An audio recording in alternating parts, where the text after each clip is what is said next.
dari perjalanan beliau memimpin bangsa ini ada hal-hal yang tidak berkenan di hati masyarakat. Untuk itu kami disampaikan juga oleh Pak Tuntun, kami maaf sebesar-besarnya. Sahabat Kompas.com, adakah sosok yang kalian kaitkan ketika mendengar istilah korupsi, kolusi, dan nepotisme? Apakah ada sosok pejabat pemerintah atau bahkan nama Presiden kedua Republik Indonesia Soeharto yang kalian kaitkan ketika mendengar istilah KKN? Nah, jika iya, kelahiran pasal 4 nomor 11 garis miring 11 garis miring MPR garis miring 1998 ada kaitannya antara Presiden Soeharto dengan korupsi, kolusi, dan nepotisme. Dalam pasal 4 itu ada nama Presiden Soeharto yang tercantum. Di pasal 4 itu tertulis upaya pemberantasan korupsi, kolusi, dan nepotisme harus dilakukan secara tegas terhadap siapapun juga, baik pejabat negara, mantan pejabat negara, keluarga, dan kroninya, maupun pihak swasta atau konglomerat termasuk mantan Presiden Soeharto, dengan tetap memperhatikan prinsip praduga tak bersalah dan hak-hak asasi manusia.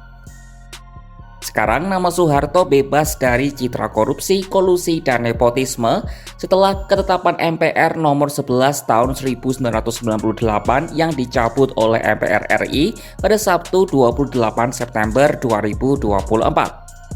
Keputusan penghapusan itu diambil dalam sidang paripurna akhir masa jabatan MPR periode 2019-2024 di Kompleks Parlemen Jakarta, Rabu 25 September 2024. Lalu apa alasan yang melatar belakangi dicabutnya nama Soeharto dalam TAP MPR tersebut? Ketua MPR RI Bambang Susatyo menjelaskan pencabutan nama Soeharto sebab yang bersangkutan telah meninggal dunia. Tak semua pasal dalam TAP MPR itu dihapus, tetapi hanya satu bagian, yakni nama Soeharto yang tercantum dalam pasal 4.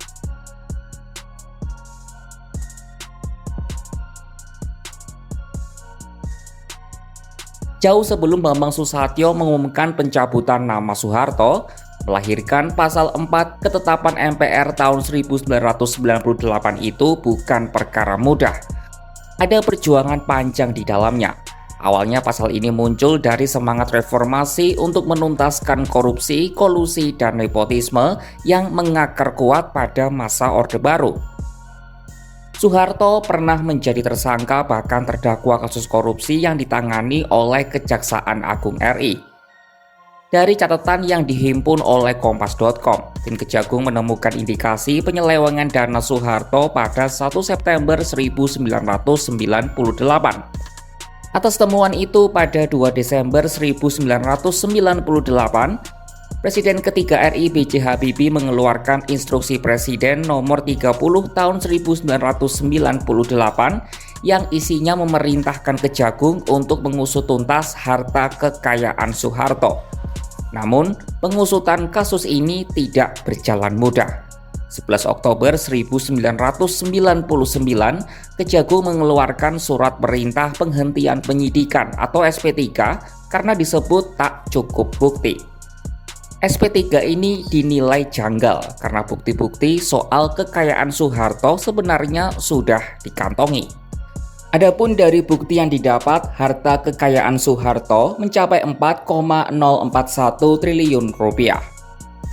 Soeharto juga punya 72 rekening bank dengan deposito mencapai 24 miliar rupiah.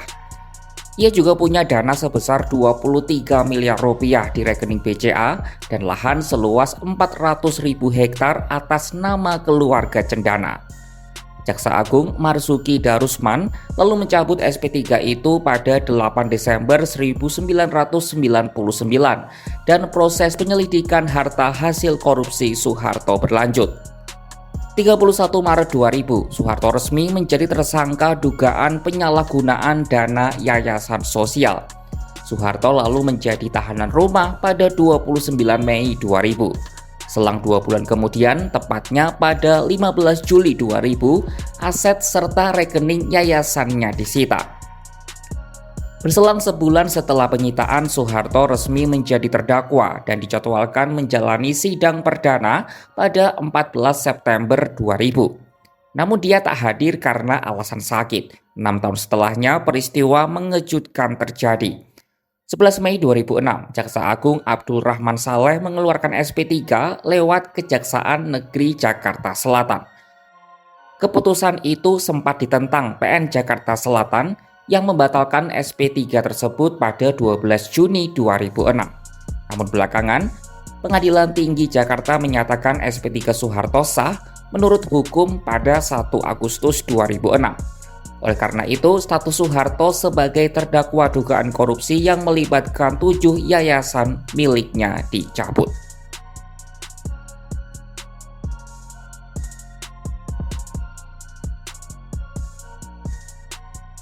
Dalam acara pencabutan nama Soeharto dari TAP MPR tersebut, turut dihadiri oleh kedua putrinya.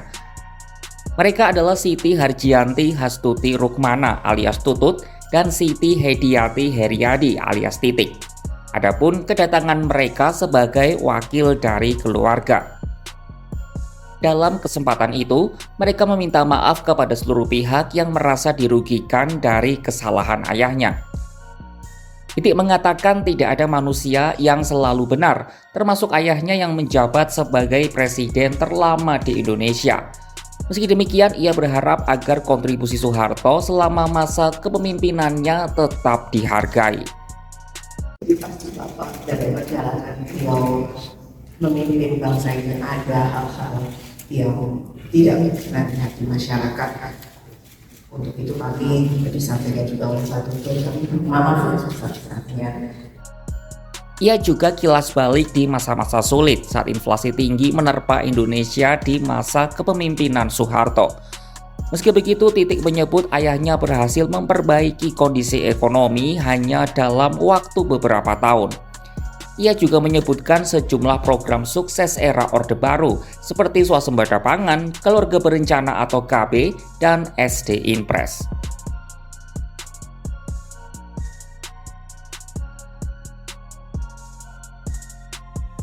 Berbagai jasa Soeharto dalam membangun negeri membuatnya dinilai layak mendapat gelar pahlawan nasional.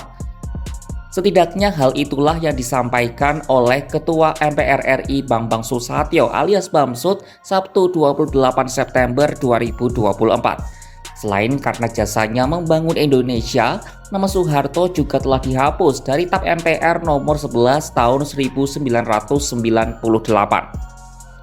Wakil Ketua Umum Partai Golkar itu menyinggung soal konsepsi kehidupan berbangsa dan bernegara yang tidak pernah bertujuan untuk menanam benih-benih konflik, melainkan mencari titik temu.